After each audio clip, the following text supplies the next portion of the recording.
नमस्कार, मैं हूं पुष्पेंद्र चौधरी और आप देख रहे हैं इंडिया वॉइस। देवभूमि समाचार में आपका स्वागत है। रुक करेंगे खबरों की ओर। बीजेपी ने नगर निगम प्रत्याशी की फाइनल लिस्ट जारी कर दी है। देहरादून से बड़ी खबर आपको बता रहे हैं। देहरादून से सौरभ थपलियाल को टिकट, ऋषिकेश से शंभू पासवान को प्रत्याशी बनाया गया है। तो बीजेपी ने अपने उम्मीदवारों की लिस्ट जारी कर दी है। तो वहीं रुड़की से अनीता देवी अग्रवाल पर भरोसा जताया गया है। हल्द्वानी से गजराज सिंह को मौका मिला है। तो वहीं काशीपुर से दीपक बाली को टिकट दिया गया है। कांग्रेस ने भी अपने मेयर प्रत्याशियों की लिस्ट जारी कर दी है।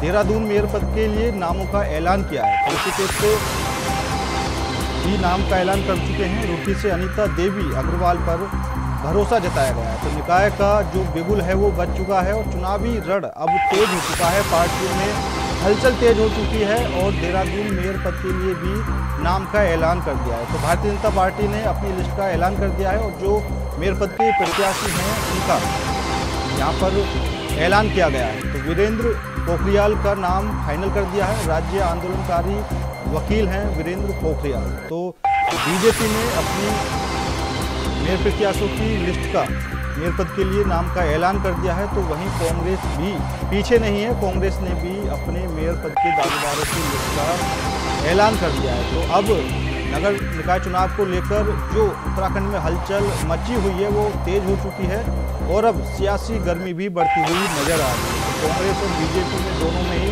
हलचल तेज हो गई है और बीजेपी ने नगर निगम प्रत्याशी की फाइनल लिस्ट जारी कर दी है। चुनाव को लेकर देहरादून में हलचल तेज हो गई है और कांग्रेस और बीजेपी दोनों ही पार्टियों ने अपनी लिस्ट जारी कर दी है और देहरादून समेत कई प्रत्याशियों के कई जिलों में नामों का ऐलान कर दिया है। तो बीजेपी ने नगर निगम प्रत्याशी की फाइनल लिस्ट जारी कर दी है और लिस्ट जारी होते ही अब चुनावों को लेकर हलचल तेज हो गई है। ऋषिकेश से शंभू पासवान को बीजेपी ने अपना प्रत्याशी बनाया है। तो वहीं रुड़की से अनीता देवी अग्रवाल पर भरोसा जताया गया है। तो नामांकन का आज आखिरी दिन है। हल्द्वानी से गजराज सिंह बिष्ट को मौका दिया गया है। काशीपुर से दीपक बाली को टिकट दिया गया है। बीजेपी ने मेयर पद के जो दावेदार हैं उनकी लिस्ट जारी कर दी है। तो कांग्रेस ने भी अपनी लिस्ट जारी कर दी है। देहरादून से सौरभ थपलियाल को टिकट दिया गया है। तो नामों के ऐलान के साथ ही अब चुनावी रण तेज हो चुका है। चुनावी रण का बिगुल बच चुका है और दोनों ही खेमों में, दोनों ही पार्टियों में हलचल तेज हो चुकी है। तो नामों के ऐलान के बाद अब जो बीजेपी और कांग्रेस दोनों पार्टियों में हलचल तेज हो चुकी है। नगर पद के जो दावेदार हैं, जो प्रत्याशी हैं, उनके नामों का ऐलान कर दिया है। भारतीय जनता पार्टी ने फाइनल लिस्ट जारी कर दी है। तो चुनावी रण का जो बिगुल है वो बच चुका है और लिस्ट जारी करने के बाद अब हलचल तेज हो चुकी है। तो देहरादून, ऋषिकेश, रुड़की, हल्द्वानी, काशीपुर से प्रत्याशियों के नाम का ऐलान कर दिया है। बीजेपी और कांग्रेस दोनों ही खेमों में अब हलचल तेज हो चुकी है। और इसी खबर पर ज्यादा जानकारी के लिए हमारे संवाददाता अभय कैंतुरा जुड़ चुके हैं। अभय, दोनों ही पार्टियों ने मेयर पद की जो लिस्ट है वो जारी कर दी है। क्या कुछ हलचल उत्तराखंड के अंदर देखने को मिल रही है? और आज नामांकन का अंतिम दिन है और नामांकन के अंतिम दिन आप देख सकते हैं कि मैं इस समय देहरादून के नगर निगम में मौजूद हूं, जहां पर नामांकन हो रहे हैं। यानी पार्षद पद से लेकर जो आपके मेयर पद के हैं या दूसरे जो प्रत्याशी हैं वो यहीं पर आज नामांकन करेंगे और पूरी तैयारियां पहले से ही हो रही थी। लगभग पूरे प्रदेश में आज आखिरी दिन में हजारों संख्या में कह सकते हैं कि जो दावेदार हैं सियासी दलों के, आप 11 नगर निगम के जो दावेदार हैं मेयर पद के, वो भी अपने अपने नगर निगम में दावेदारी कर रहे हैं। आज नामांकन करेंगे। पार्षद पद के जो प्रत्याशी हैं वो भी दावेदारी करने के लिए लगातार यहाँ पर आ रहे हैं, अपना नामांकन भर रहे हैं। और सबसे बड़ी बात है कि जो अभी तक की जो तैयारियां थी उन तैयारियों में कह सकते हैं कि चुनावी मुकाबला काफी कड़ा यहाँ पर देखने को मिल रहा है। चाहे बीजेपी हो या कांग्रेस, दोनों ही दलों के जो नेता हैं वो इस निकाय चुनाव की तैयारियों में जुटे हुए नजर आ रहे हैं और लगातार बातचीत कर रहे हैं कि किस प्रकार से इस चुनाव को जीता जा सके और उन सब चीजों को लेकर। और नगर निगम में भी ये कह सकते हैं कि जो निकाय चुनाव का जो रण है वो रण काफी तेज हो रहा है और उस रण में ये कह सकते हैं कि लगातार बातचीत यहाँ पर हो रही है और कांग्रेस इस बार ये कह सकते हैं कि इस निकाय चुनाव में जीत के दावे भर रही है। और हमारे साथ पार्टी के वरिष्ठ नेता हैं, कांग्रेस के पूर्व महाअध्यक्ष लालचंद जी, उनसे बातचीत करेंगे। सर, कांग्रेस की तैयारी किस प्रकार से देख रहे हैं इस निकाय चुनाव में ताकि जीत हासिल की जा सके? देखिए, कांग्रेस तो लगातार जिस दिन से बोर्ड जो है भंग हुआ था उसी दिन से तैयार बैठी हुई थी और लगातार इस बात को कह रही थी कि चुनाव शीघ्र कराया जाए, लेकिन भारतीय जनता पार्टी घबराई हुई थी, डरी हुई थी। इसीलिए जो है समय के बाद जो है 1 साल लगभग होने को आ गया, तो अब जाके ये चुनाव कराए जा रहे हैं। वो भी तब जब लगातार जनता सड़कों पर उतर के इस बात को कह रही थी। तो कांग्रेस पूरी तरह से तैयार है और कांग्रेस जो है जीत का परचम पूरे उत्तराखंड लड़ में चल रहा है। इस बार जो दावेदार है, चाहे पार्षद पद के हो या मेयर पद के जो दावेदार आप लोगों ने, युवा चेहरों पर आपने ज्यादा दाव खेला है, क्या लगता है भरोसा युवाओं को जीतने? देखिए, युवा भी हैं और अनुभवी भी हैं, दोनों का तालमेल से जो है कांग्रेस जो है परचम लहराएगी, ये हम आपको बताना चाहते हैं। क्योंकि जहाँ तक युवा है उन्हें भी अब जो है मौका देना चाहिए और जो अनुभवी है उनका अनुभव उन्हें लेना चाहिए। आपको महानगर का पूरा अनुभव, कांग्रेस की राजनीति आप सालों से दिख रहे हैं, खुद बड़े चुनाव आप लोग लड़े, इस बार क्या लगता है बोर्ड में कैसे चेहरा आप लोगों को लगता है? क्योंकि पिछली बार जो आपका बोर्ड नहीं बन पाया था, 34 पार्षद आपके जीत, 34 में से 4 ऐसे थे जो पाला बदल के चले गए थे। क्या जिताओ टिकाओ फिर से?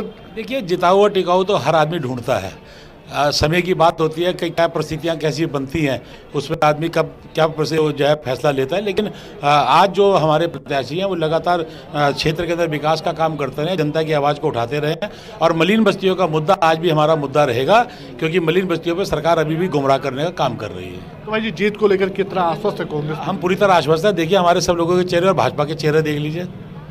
थैंक यू भाई जी। ये कह सकते हैं कि जीत को लेकर सभी लोग अपने दावे तो कर रहे हैं, लेकिन जनता जनार्दन है वो जनता उन सियासी नेताओं के जो वायदे हैं उन वायदों को तोड़ने का काम कर रही है, उनको परखने का काम कर रही है, उसके आधार पर वोट करेगी। लेकिन जिस प्रकार से अभी तक की सियासी रणनीति यहाँ घटी है, जो घटनाक्रम अब तक का घटा है, ये कह सकते हैं कि जिन लोगों ने दावेदारियाँ यहाँ पर की थी, जिनके नाम अब तक सबसे ज़्यादा सुर्खियों पर थे, उनको इस बार पार्टियों ने नकारने का काम किया है। यानी टिकट उन चेहरों को यहाँ पर दिया है, उन दावेदारों को टिकट यहाँ पर दिया है जो इससे पहले फुल रूप से सामने नहीं थे, उनकी बातें नहीं हो पा रही थी, लेकिन पार्टियों ने जो उनका दांव यहाँ पर खेला है वो बड़ा चौंकाने वाला रहा। अब देखना यही है कि नगर निगम की इस रणनीति में जनता किसे अपना प्रतिनिधि चुनती है और जनता किसे अपना सिरमौर चुनना चाहते हैं, वोट किस आधार पर दिखती है, आने वाला वक्त तक। जी बिल्कुल अभय, क्योंकि युवा भी प्रत्याशी हैं और अनुभवी को भी यहाँ पर उतारा गया है, तो क्या ये जो दल बदलने वाली जो राजनीति है इससे कितना प्रभाव पड़ सकता है? क्योंकि कुछ नेता ऐसे हैं जो चुनावी टाइम में अपना दल बदलकर दूसरे दल में शामिल हो जाते हैं। देखिए, उत्तराखंड में ये कह सकते हैं कि ये ट्रेंड बहुत पहले से चला आ रहा था कि कई नेता पाला बदलने का काम चुनाव के समय करते थे, लेकिन इस बार कुछ ऐसे बड़े सबक यहाँ पर राजनेताओं को मिले जिससे कह सकते हैं कि इस बार पाला बदलने वालों की संख्या बहुत कम यहाँ पर नजर आ रही है। निकाय चुनाव में सबसे ज्यादा संख्या हुआ करती थी, यानी जो इस दल से नाराज है, जिसको टिकट नहीं मिला, वो दूसरे दल में चला जाता था, वहाँ टिकट की कोशिश यहाँ पर करता था। लेकिन इस बार उन सबकी संख्या यहाँ पर नामात्र कही जा सकती है। दावेदारी बहुत सारे लोगों ने यहाँ पर प्रस्तुत की थी, लेकिन पार्टियों ने अपना सर्वे कराने का काम यहाँ पर किया था। उस सर्वे के आधार पर ही टिकट देने का काम पार्टी संगठन की तरफ से इस बार किया गया। आरोप जरूर ये कह सकते हैं कि पार्टियों पर लग रहे हैं कि उनकी तरफ से दबाव में टिकट यहाँ पर दे गए या खरीद फरोख्त की बात यहाँ पर आ रही है, लेकिन अभी तक ये कह सकते हैं इन सब चीजों को लेकर खुलकर कोई बड़ी बात सामने नहीं आ पाई है। लेकिन इस बार ये कह सकते हैं कि जनता जनार्दन जो है वो सारी चीजें देखकर अपना वोट कास्ट करने का काम यहाँ पर करिए। जनता से जितनी भी बातें होती है वो यही कहते हैं कि नेताओं के जो वायदे, उन वायदों को परखने का काम उनकी तरफ से किया जाएगा।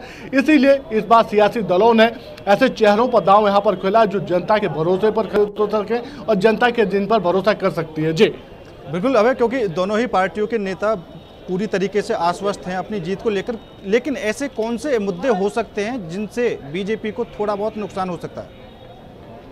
देखिए, सबसे बड़ी बात है कि बीजेपी हो या कांग्रेस, इस बार जो निकाय चुनाव के मुद्दे हैं उन मुद्दों में सभी लोग यहाँ पर कह सकते हैं कि अपनी अपनी बातें करते नजर आ रहे हैं। लेकिन अगर निगम की बात करते हैं तो सबसे बड़ा मुद्दा मलिन बस्तियों के नियमितीकरण का मुद्दा यहाँ पर आता है, क्योंकि प्रदेश में 582 ऐसी मलिन बस्तियां हैं जो चिन्हित हो चुकी है और उनका नियमितीकरण अब तक नहीं हो पाया। अबे मैं आपको रोकना चाहूंगा, हमारे साथ कांग्रेस के मुख्य प्रवक्ता गरिमा दसोनी भी जुड़ चुके हैं। गरिमा जी, आज नामांकन का आखिरी दिन है, जो आपके नेता हैं वो पूरी तरीके से आश्वस्त हैं अपनी जीत को लेकर, तो क्या कुछ समीकरण आपकी तरफ से बन रहा है? गरिमा जी,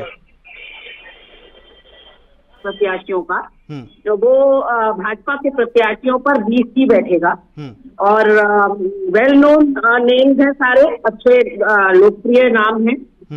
जनाधार है, जनता में पैठ है, बहुत बेदाग छवि है, और जो योगदान है समाज के लिए और कांग्रेस पार्टी के लिए वो भी अभूतपूर्व है।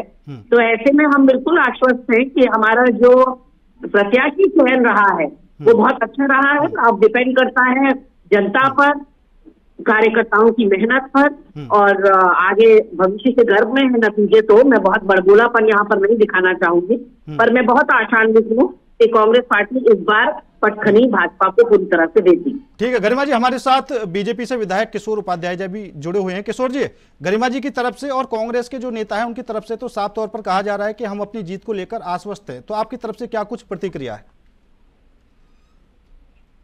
किशोर उपाध्याय जी। हर व्यक्ति आश्वस्त रहता है, ये जनता के ऊपर छोड़ना चाहिए। जनता सर्वोपरि है, वो मालिक है प्रजातंत्र की, लोकतंत्र की, हर चुनावों की। और भारतीय जनता पार्टी ने बहुत सोच समझ करके पूरा सर्वे करके किसका क्या योगदान है राज्य के लिए, और उसके साथ में उस क्षेत्र के लिए अपने उम्मीदवार जो है वो जनता के समक्ष रखे हैं। मुझे लगता नहीं है कि विपक्ष कहीं जो है भारतीय जनता पार्टी के सामने कहीं टिकता है। तो मुझे नहीं लगता कि कहीं पर जो है कोई भी हो, तब चाहे निर्दलीय हो या तब चाहे विपक्षी दल हो। मैंने देखी है सुबह लिस्ट, उसमें कहीं ठहरते नहीं हो भारतीय जनता पार्टी उम्मीदवारों के सामने, और ये जिस दिन मतगणना होगी ये सबको जो है पता चल जाएगा। ठीक है गरिमा जी, किशोर जी का कहना है कि जो बीजेपी के उम्मीदवार हैं उनके सामने विपक्ष नहीं टिक पाएगा, जो विपक्ष के उम्मीदवार है वो नहीं टिक पाएंगे। नहीं, देखिए विपक्ष के उम्मीदवारों को कुछ करने की जरूरत नहीं है। भाजपा के खुद के ही लोग उनकी जड़ें खोदने के लिए काफी है। हर चीज पर सिर हुआ है, अंतर द्वंद है, अंतर कला है, अंतर विरोध है। इसलिए मुझे नहीं लगता कि हमें ज्यादा मेहनत इनके प्रत्याशियों को हराने के लिए करनी पड़ेगी। इनकी लंका तो इनके खुद के लोग लगाएंगे, आप देखिएगा आगे आगे। शायद वहाँ कोटद्वार की बात करने तो आप देखिए किस तरह से ऋतु खंडूरी जो है शैलेंद्र रावत जी के टिकट से नाखुश हैं। आप देखिए गजराज बिष्ट के टिकट से जोगेंद्र रौतेला नाखुश हैं। दलीप मही की नाखुशी आपको पता चली, आपको मुन्ना सिंह चौहान की नाखुशी पता चली, आपको अरविंद पांडे ने कह दिया कि मुझे ठिकाने लगा रहे हैं मेरी पार्टी के लोग। अरविंद पांडे जो काबीना मंत्री रहे हैं वो ये बात कह रहे हैं, और सार्वजनिक रूप से समाचार पत्रों में छपा है उनका ये बयान। किशोर जी, आपके खुद के नेता आपके विरोध में है, गरिमा जी ने 10 उदाहरण दे दिए। मुझे बड़ी खुशी हुई कि गरिमा इतना अच्छा बोलने लग गई है। और साथ में ये है कि मैं तो उनको जो है ये सलाह दूंगा, उनके पिताजी मेरे बड़े भाई जैसे रहे हैं, मित्रवत रहे हैं। रावण जड़ें खोदना, इससे शब्दों का जो है ना ये भावना पता चलती है कि आप किस तरफ जा रहे हैं। अब उसके लिए तो मैं भी जो है 50 लोगों के नाम ले लूं कि क्या हो रहा है, और मैं तो अध्यक्ष रहा हूँ उस पार्टी का। तो मेरे विचार से जो है वो जनता के ऊपर शालीनता के साथ छोड़ना चाहिए। जो भी जिसने जो निर्णय लिए हैं, हमने लिए हैं, तब चाहे विपक्षी दलों ने लिए हैं, वो सब सामने आ जाएगा। 10-5 दिन का जो है वो इंतजार करने में क्या बुराई है। और मैं सबको शुभकामनाएं देता हूँ। ये प्रजातंत्र है, भारतीय संविधान है, और भारतीय संविधान के अनुसार जो भी जीतेगा उसका जो है सम्मान करना चाहिए। जी मैं कुछ कहना चाहूँगा, लेकिन किशोर जी, कांग्रेस हमेशा आरोप लगाती रही है कि आप तो संविधान के हिसाब से चलते ही नहीं है। नहीं, आरोप लगाना जो है ये आरोप ही नहीं लगाते तो ये इस गति पर नहीं आते ना। अगर अच्छा काम करते, लोगों के जो योगदान है पार्टी को खड़ा करने में उसका सम्मान करते, तो आज इस हालत पर नहीं आते। ठीक है गरिमा जी, मैं तो सबके उज्जवल जी मैं बड़ी विनम्रता के साथ कहना चाहती हूँ। बिल्कुल किशोर भाई ने बिल्कुल सही कहा कि मुझे प्रवक्ता बनाने का श्रेय इन्हीं को जाता है, प्लेटफॉर्म देने का श्रेय इन्हीं को जाता है, और मेरे बड़े भाई समान है, बहुत सम्मान है इनके लिए। लेकिन जड़ें खोदना जो शब्द मैंने इस्तेमाल किया वो कहीं से कहीं तक असंसदीय नहीं है। आप कोई डिक्शनरी खोलकर देख लीजिए, और ये बहुत आम चलन का शब्द है जो राजनीति में यदा कदा सभी ने इस्तेमाल किया है। अब हम अगर समझें कि हम भाजपा में जाकर दूध के धुले हो गए हैं, या गंगा माँ ने हमारी पूरी सफाई कर दी, सारे पाप धो दिए हैं और हम संत बन गए हैं, तो ऐसा ढोंग नहीं करना चाहिए। ये बोलचाल की भाषा है। मैंने साफ तौर पर कहा कि भाजपा को हराने के लिए भाजपा ही काफी है, उनके लोग ही आपस में एक दूसरे की जड़ें खोदेंगे। मैं पुनः अपनी बात पर स्टैंड करती हूँ। चलिए गरिमा जी और किशोर उपाध्याय जी, आप दोनों का ही बहुत धन्यवाद। अबे क्या कुछ लगता है, क्योंकि कांग्रेस और बीजेपी दोनों ही एक दूसरे पर आरोप प्रत्यारोप लगा रहे हैं, तो कांग्रेस में भी टिकटों की खरीद फरोख्त का आरोप लग रहा है, तो क्या समीकरण कहते हैं? क्योंकि जनता के हिसाब से अभी किशोर उपाध्याय जी से बात हुई, उन्होंने कहा कि 10-5 दिन का समय लगेगा, जनता खुद साफ कर देगी, लेकिन ऐसे कौन से मुद्दे हो सकते हैं जिनसे बीजेपी को खतरा हो सकता है थोड़ा बहुत? देखिए पुष्पन जी, सबसे बड़ी बात यह है कि अगर निकाय चुनाव की बात करते हैं तो पिछले 15 सालों का अगर हम इतिहास देखें तो 15 सालों के इतिहास में भाजपा का बोर्ड हमेशा कांग्रेस के बोर्ड पर भारी रहा है। भाजपा का बोर्ड ज्यादातर निगमों में बना है, कांग्रेस के जो प्रत्याशी वो जीत कर भले आए लेकिन बोर्ड बनाने में वो सक्षम यहाँ पर नहीं हो पाए थे। इसके अलावा अगर इस बार के समीकरणों की हम बात करें तो इस बार के समीकरण जनता जनार्दन की झोली में यहाँ पर जाते हैं, क्योंकि पिछले 1 साल से चुनाव नहीं हो पाए निकायों के। 1 साल से ज्यादा का समय यहाँ पर हो गया था कि निकायों में चुनाव नहीं हो पाए थे, निकाय प्रशासकों के हवाले यहाँ पर चल रहे थे। जो सबसे बड़ी बात थी कि जो मुद्दे यहाँ पर थे निकाय चुनावों के, उन निकाय चुनावों पर सियासी दल यानी खासतौर पर जो सत्ताधारी दल के जो नेता थे वो बड़े खामोशी के साथ यहाँ पर नजर आए थे। ना तो उन मुद्दों का निस्तारीकरण यहाँ पर हो पाया था, ना ही जनता की समस्याओं पर कोई ठोस पहल यहाँ पर हो पाई थी। इसीलिए ठीक है, इस बार ज्यादा जानकारी देने के लिए आपका बहुत बहुत धन्यवाद। तो देहरादून से बड़ी खबर आपको बता देते हैं, जहां कांग्रेस पर बड़ा आरोप लगा है। कांग्रेस की मुश्किलें बढ़ गई हैं, टिकटों की खरीद फरोख्त का कांग्रेस पर आरोप लगा है। कांग्रेस के पदाधिकारियों पर आरोप है, महिला ने लाखों लेकर टिकट देने का आरोप लगाया है। तो कांग्रेस पर यहां पर बड़ा आरोप लगा है। देहरादून से बड़ी खबर आपको बता रहे हैं। तो कांग्रेस की मुश्किलें बढ़ती हुई नजर आ रही हैं। महिला ने लाखों रुपए देकर टिकट देने का आरोप कांग्रेस पर लगाया है। तो टिकटों की खरीद फरोख्त का आरोप कांग्रेस पर लगा है। बंद कमरे में की जा रही थी टिकटों की खरीदी, ये महिला की तरफ से आरोप लगाया गया है। और चुनाव से पहले कांग्रेस में आरोप लगने से खलबली मच गई है। तो कांग्रेस की यहाँ पर, और इसी खबर पर ज्यादा जानकारी के लिए हमारे संवाददाता अजय मित्तल जुड़ चुके हैं। अजय, क्या कुछ पूरा मामला है? कांग्रेस पर टिकटों की खरीद फरोख्त का आरोप लगा है। देखिए, प्रदेश की राजधानी देहरादून में जो है कल एक नया राजनीतिक भूचाल आ गया है, जहां कुछ लोगों ने और कांग्रेस के कार्यकर्ताओं ने जो है टिकटों की खरीद फरोख्त का आरोप लगाया। उनका साफ तौर पर कहना है कि एक होटल के बंद कमरे में जो है पार्षद के टिकट को लेकर जो है कुछ जो बड़े पदाधिकारी है उनके द्वारा जो है 5-5 लाख रुपए तक की जो है टिकटों की जो है खरीद फरोख्त की जा रही है। और इसी को लेकर जो कुछ कार्यकर्ता और एक महिला जो है टिकट की दावेदारी कर रही थी, वो एक होटल की पहुंची, जहाँ उन्होंने बंद कमरे में कुछ पदाधिकारी को देखा कि जहाँ एक मीटिंग हो रही थी। और उनका आरोप यह भी कि तो उनका सुबह तक जो है टिकट लिस्ट में था और शाम को जो उनका टिकट जो है नाम गायब कर दिया गया। इसी बात को लेकर आक्रोश था और काफी वहाँ हंगामा हुआ। और कहा यह भी जा रहा है कि जो पदाधिकारी थे, उनके जो समर्थक थे, उनके द्वारा जो उनके साथ जो है हाथापाई भी की गई है। और साफ साफ तो आरोप लगाया गया कि टिकट की खरीदारी जो है लाखों रुपए की जा रही है। जी अजय, तो क्या टिकट खरीद फरोख्त के बाद भी महिला को टिकट नहीं मिल पाया पैसे देने के बाद, और कह सकते हैं कि बीजेपी को उत्तराखंड में एक नया मुद्दा मिल गया? देखिए, रात भर जो है इसी जद्दोजहद जो है लगी रही, लेकिन कुछ नाराज जो कार्यकर्ता और जो कुछ लोग थे वो जो है रात जो है कांग्रेस भवन मुख्यालय पर जो है धरने पर बैठ गए हैं। लेकिन बंद कमरे के अंदर जो रात क्या खेल हुआ इसका तो अभी कुछ खुलासा नहीं हुआ है। लेकिन जो बड़े पदाधिकारी है उनका कहना था कि महिला नाराज है, उनका टिकट कट गया था, उनको मना लिया जाएगा, किसी तरह की वो ढीला वाली जो है उनके द्वारा कही जा रही है। लेकिन अभी जो कुछ सामने आएगा वो आप देखने वाली बात होगी। और बैठे बैठाए बीजेपी को भी एक बड़ा मुद्दा मिल गया कि किस तरह से जो है कांग्रेस टिकटों की जो है पार्षदों की टिकटों में जो है खेल करती है खरीद फरोख्त का। कुछ घंटों में जो है बीजेपी का बयान भी सामने आने वाला है। क्योंकि अजय, कांग्रेस की तरफ से कहा गया है कि उन्होंने युवाओं को मौका दिया है, जो अनुभवी लोग हैं उनको भी मौका दिया गया है, लेकिन एक मुद्दा अलग से निकल के आ गया कि मौका किसी को मिला या नहीं मिला, लेकिन जो पैसे देकर मौके मिल रहे हैं वो नया मुद्दा है। जी बिल्कुल, देखिए, एक कार्यकर्ता ने आरोप लगाया कि सुबह तो उनका लिस्ट में नाम था और जब वो सिंबल लेने के शाम को पार्टी कार्यालय पहुंचा तो उनका नाम वहां से गायब मिला। और इसी बात को लेकर जो है उन्होंने जब पता लगा कि होटल में जो है इस तरह की जो है लिस्टों में हेरफेर की जा रही है, टिकटों के लिए धांधली की जा रही है, पैसों की डिमांड की जा रही है, इसी को लेकर जो है कुछ लोग होटल के कमरे पहुंचे तो वहाँ जो कुछ बड़ा पदाधिकारी थे वाकई जो है उनको देखा कि वो एक मीटिंग सी कर रहे हैं और टिकटों की जो है हेरफेर कर रहे हैं। इसी बात को लेकर काफी गहमा-गहमी कुछ लोगों द्वारा हाथापाई भी की गई। और कुछ लोग जो है मुख्यालय में धरने पर जाकर बैठ गए कि जब तक उन्हें इंसाफ नहीं मिलेगा वो धरने पर बैठे रहेंगे। जी, तो क्या आज बीजेपी की तरफ से कुछ प्रतिक्रिया आई है इस मुद्दे को लेकर? देखिए अभी तक तो इस तरह का बयान सामने नहीं आया है, लेकिन जिस तरह से कल देर रात में इस तरह का हंगामा चलता रहा तो कहीं ना कहीं बीजेपी को बैठे बैठाए मुद्दा मिल गया है और कुछ ही घंटों में जो है सब कुछ सामने आ जाएगा और बीजेपी जो है अपना इस पर बयान जारी करेगी। तो देहरादून में नगर निकाय चुनाव को लेकर क्या कुछ समीकरण बन रहे हैं? देखिए पार्टी अपने अपने जोर लगा रही है। बीजेपी ने भी अपनी पूरी वार्डों की लिस्ट जारी कर दी है कि 100 के 100, लेकिन कांग्रेस के कुछ जो वार्ड है, 5 वार्ड है, उनके अभी तक जो है प्रत्याशी घोषणा नहीं कर पाई है। इसी को लेकर जो है लोग हंगामा कर रहे हैं कि एक दिन आज शेष बचा है, वो कब उनको टिकट मिलेगा, कब वो अपनी दावेदारी करेंगे, कब नामांकन करेंगे।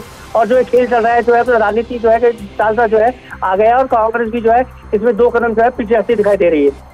क्योंकि आज नामांकन का आखिरी दिन है और अब ये मुद्दा बड़ा बनने वाला है। हालांकि जो प्रत्याशी हैं उन्होंने आरोप लगाया है या जिनको टिकट नहीं मिला है उन्होंने आरोप लगाया है। देखिए जिनके जो टिकट कटे हैं उनका कहना है कि सुबह तो उनका लिस्ट में नाम था, शाम को उनका टिकट काट दिया गया। तो कहीं ना कहीं जो है बड़ी जो है कहीं छूट की जा रही है पार्टी की तरफ से। लेकिन जो बड़े पदाधिकारी हैं उनका कहना था कि कुछ लोग जिनका नाम कटा है वो नाराज है, उनको मना लिया जाएगा और जो ये आरोप लगाए जा रहे हैं खरीदारी के बुनियाद है। लेकिन अभी कुछ जो है देर में जब सब कुछ जो है दूध का दूध और पानी का पानी होने वाला है। अच्छा, क्योंकि आपने बताया कि हंगामा भी हुआ और मारपीट भी की गई, तो क्या कुछ लगता है प्रशासनिक की तरफ से कुछ कार्रवाई की जा रही है? देखिए कहीं ना कहीं कुछ ना कुछ तो हाल में नजर आ रहा है कि क्योंकि बंद कमरे में इस तरह की जो पदाधिकारी मिले वहां पर और जिस तरह से उनके द्वारा जो कार्यकर्ता है उनके द्वारा जो दुर्व्यवहार किया गया है, कार्यकर्ता लोगों पर हाथापाई की गई है, तो कहीं ना कहीं तो संदेह के घेर में जरूर आता है। और प्रशासन भी जैसे तो वीडियो वायरल हो गया है सोशल मीडिया भी, तो प्रशासन भी कहीं ना कुछ जो है इस पर कोई कड़ा एक्शन लेने वाला है। ठीक है अजय, ज्यादा जानकारी देने के लिए आपका बहुत बहुत धन्यवाद। बढ़ते अगली खबर की ओर। देहरादून में आयोजित देश के ख्यातिबल्द ज्योतिषों का 2 दिवसीय ज्योतिष महाकुंभ का आज दूसरा दिन है। पहले दिन कार्यक्रम का शुभारंभ उत्तराखंड के राज्यपाल गुरमीत सिंह ने किया। आज कार्यक्रम का समापन सीएम पुष्कर सिंह धामी ने किया है। इस दौरान सीएम धामी ने युवा ज्योतिषियों को सम्मानित किया और उनसे खास बातचीत की।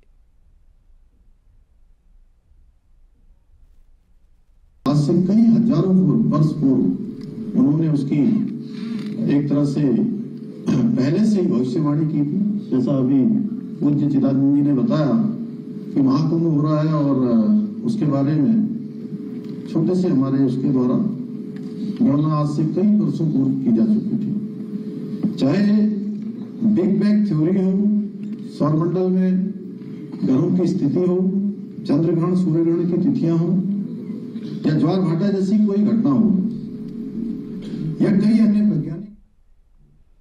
फिलहाल मेरे साथ इस बुलेटिन में इतना ही। बाकी देश और दुनिया की तमाम खबरों के लिए देखते रहिए इंडिया वॉइस।